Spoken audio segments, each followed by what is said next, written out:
So something really fascinating really starts to happen here. Capricorn naturally rules the 10th house. And what is 10? Because if we're looking at it as one, the magician, it's like that hidden zero. So there's a hidden element to everything that we're looking at. Everything in the universe, there is a hidden element. And this is why it is very important that we learn how to develop our intuition. God made us with two parts, the seen and the unseen. I mean, really, you could say five because it's like four elements, but then there's like that hidden, right? The fifth element. Look at all of these things. The fifth element, such a great movie. Oh my God. Have you seen The Fifth Element? Watch it again. As I just looked at the timer, it was just 44 on the timer. So, the fifth element, if you look at it as five parts, right? The four elements and then the hidden, there's always that unseen element. There's a hidden element. You have to be able to perceive it. High priestess. You have to be able to perceive it. Now, the fact that it was Capricorn, Aquarius, if Aquarius, which typically rules the 11th house, but Aquarius, the 2, which is really 1-1. Look at that. Dark and light. I don't really recall what the B and the J on this card stand for. I think it might be like Kabbalistic or something like that, like Bana and something else. I don't know. Please comment down below if you're familiar. I'd have to look it up, and I'm not going to do that right now. So, but Aquarius, the one who can perceive. Capricorn, manifestation. Aquarius, the one who can perceive. So, Aquarius, I know it's getting crazy on this board, y'all, but we've been following along, right? Aquarius rules the 11th house. So, can you perceive that it's the 2, right? Capricorn being 10, or you could look at 10. Okay, let's just stick to Arabic numbers right now, because if I switch it over to Roman numerals, it's going to get complicated. But I can even think of this in the fact of Roman numerals as well. But 10, but it's really like 1, right? So that's Pisces. Pisces, which typically rules the 12th house. The 12, hanged man energy, changing your perspective. Now, 4 times 3 equals 12, right? 4 times 3 equals 12. So the fact that on the hanged man card, you can see the 4, it's like this hidden image of the 4. There's like something to be seen here. But the fact that Capricorn, Aquarius, Pisces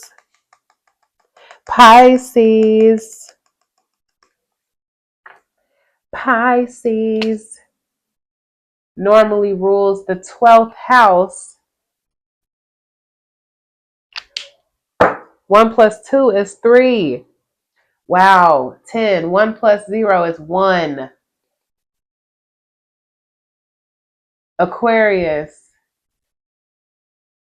rules the 11th house. 1 plus 1 is 2. Pisces, in tropical, rules the 12th house. 1 plus 2 is 3. Now, that is just fascinating. I'm flabbergasted. First of all, I just love God. That's number one. I just love God. And all of this came from my love for God. And when I tell you that all of this is answered prayers, because when people want to try to say that like the tarot is demonic, that crystals are demonic, that Reiki is demonic, everything is God and everything is in God. But when you do not have the perception, the perspective, when you do not have the intuition, when you're unable to perceive light and darkness, but God is both.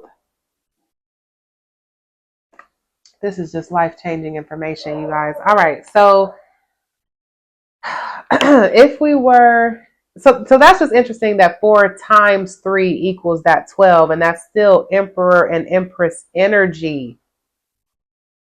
The feminine leads, Empress, then the Emperor. The feminine leads the way is what they say.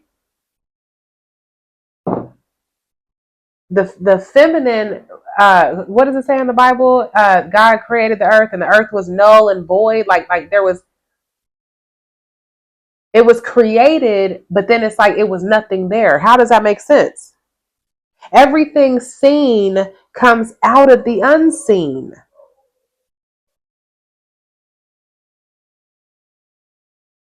Everything seen comes out of the unseen.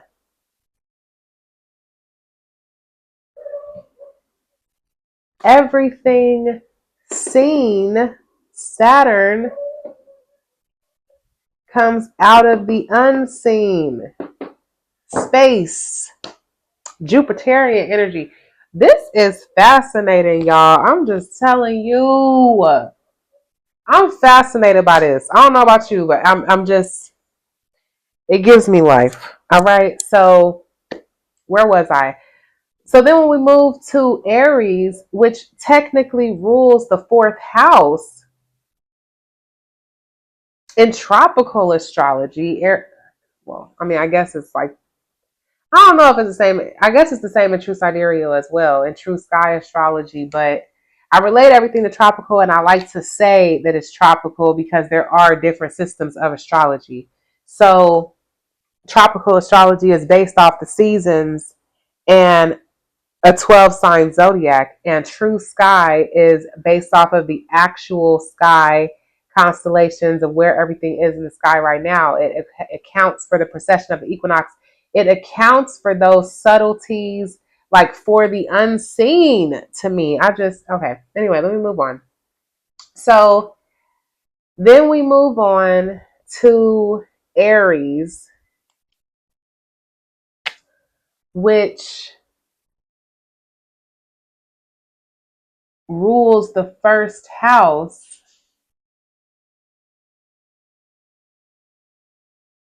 So how do we get to 4?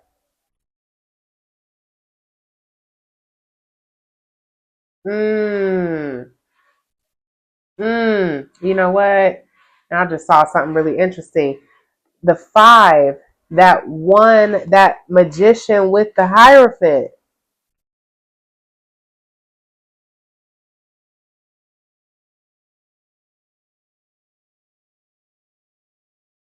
It's like as if 1 and 5, see that Roman numeral 1 and then the V? And then when you combine them, you get this. That's really fascinating.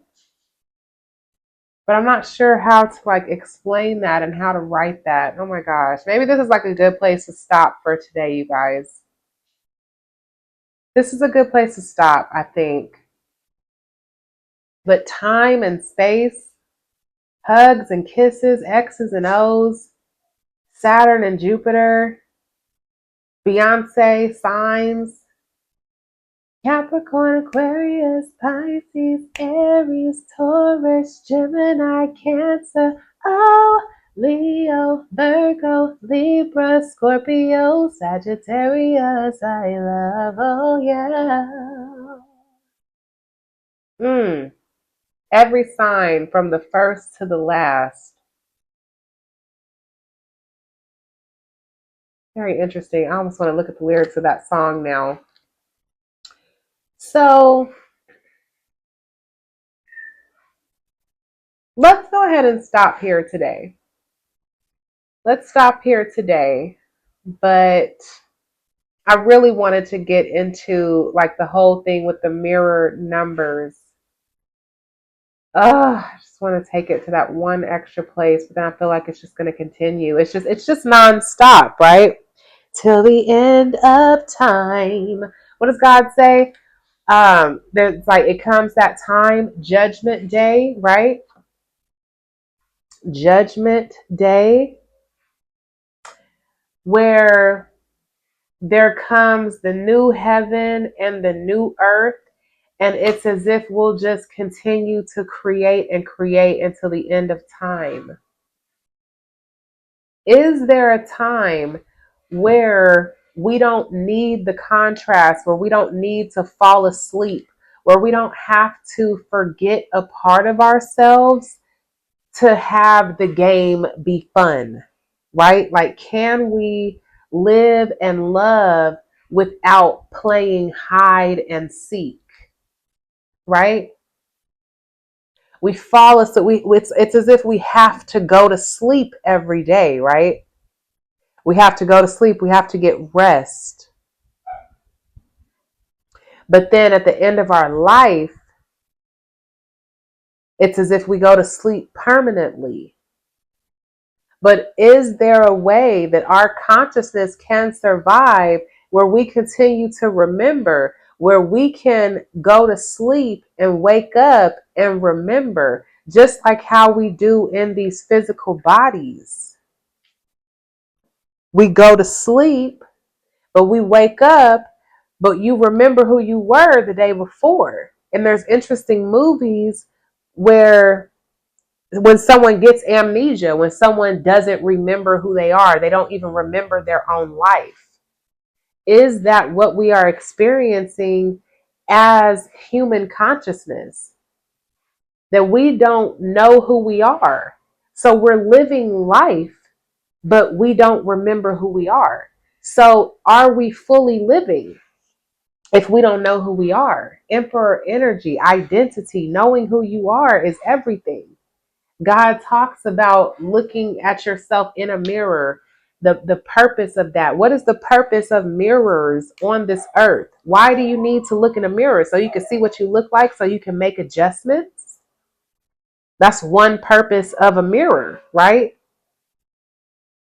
Because you can make certain changes to how you look. I mean, now we have surgery, cosmetic surgery. I mean, it's like with technology.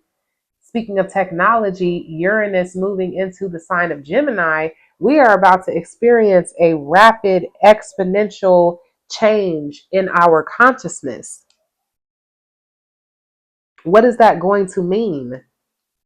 That says something about our consciousness as it is. I think this is a great place to stop. I'm actually getting really hungry, but I'm fascinated by this material. I'm really looking forward to the next one. Please like this video, comment, share it with anybody who maybe is like an astrology nerd, numerology nerd. I'm not really sure. But look at how I'm even finding myself through the tarot. Like, I am a Pisces. I was born on the 21st. Whenever I see the world card 21, like, that's me, bro.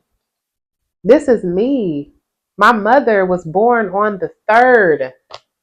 My mother, if we just looking at birthday numbers, my mother was a 3. I'm 21. My mother was born in November. That's 11, right? That's 11. I was born in February. That's a 2. I started to see the connections with my own family.